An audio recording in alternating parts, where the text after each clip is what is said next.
കണ്ണപുരത്തെ റിജിത്തിന്റെ കൊലപാതകം പ്രൊഫഷണൽ സംഘമാണ് ചെയ്തതെന്നും ആ പ്രതികൾക്ക് അർഹമായ ശിക്ഷ തന്നെ ലഭിക്കുമെന്നാണ് പ്രതീക്ഷയെന്നും CPM ജില്ലാ സെക്രട്ടറി MV ജയരാജൻ. കമ്മ്യൂണിസ്റ്റായി എന്നതിന്റെ പേരിൽ രാഷ്ട്രീയ എതിരാളികൾ സംസ്ഥാനത്ത് 596 പേരെയാണ് കൊലപ്പെടുത്തിയതെന്നും MV ജയരാജൻ കണ്ണൂരിൽ പറഞ്ഞു. പ്രൊഫഷണൽ കൊലയാളി സംഘം നടത്തിയ അരുംകൊലയാണ് കണ്ണപുരത്തെ റിജിത്തിന്റെ വധമെന്ന് CPM ജില്ലാ സെക്രട്ടറി MV ജയരാജൻ പറഞ്ഞു. റിജിത്തിനെ 2005 ഒക്ടോബർ 3-നാണ്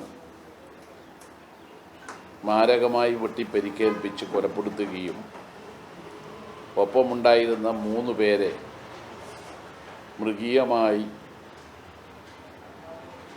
പരിക്കേൽപ്പിക്കുകയും ചെയ്തു. ഒരാളെ കൊലപ്പെടുത്തുകയും 3 പേരെ പരിക്കേൽപ്പിക്കുകയും ചെയ്ത ഒരു സംഭവമായിരുന്നു അത്. അതിൽ പ്രതികളായ RSSകാരെ മുഴുവൻ കുറ്റക്കാരാണെന്ന് കോടതി കണ്ടെത്തിയിരിക്കുകയാണ്. മുഴുവൻ പ്രതികളെയും കുറ്റക്കാരാണെന്ന് കണ്ടെത്തിയ കോടതി വിധി സ്വാഗതാർഹമാണ്. കമ്മ്യൂണിസ്റ്റുകാരായി എന്നതിന്റെ പേരിൽ മാത്രം കണ്ണൂർ ജില്ലയിൽ 176 പേരെയാണ് രാഷ്ട്രീയ എതിരാളികൾ കൊലപ്പെടുത്തിയത്. കേരളത്തിലാകെ 596 പേരെ കൊലപ്പെടുത്തി. എന്നാൽ CPMനെതിരെ മാത്രമാണ് മാധ്യമങ്ങൾ വാർത്തകൾ നൽകുന്നത്. കോൺഗ്രസിന്റെ ഉയർന്ന നേതൃനിരയിൽ പ്രവർത്തിക്കുന്നവർ വരെ CPM പ്രവർത്തകരുടെ കൊലക്ക് പിന്നിൽ പ്രവർത്തിച്ച ചരിത്രവും കേരളത്തിലുണ്ട്. ആരും കൊല്ലപ്പെടാനും ആക്രമിക്കാനും പാടില്ല എന്നതാണ് CPMന്റെ നിലപാടെന്നും MV ജയരാജൻ പറഞ്ഞു. News bureau, Kannur.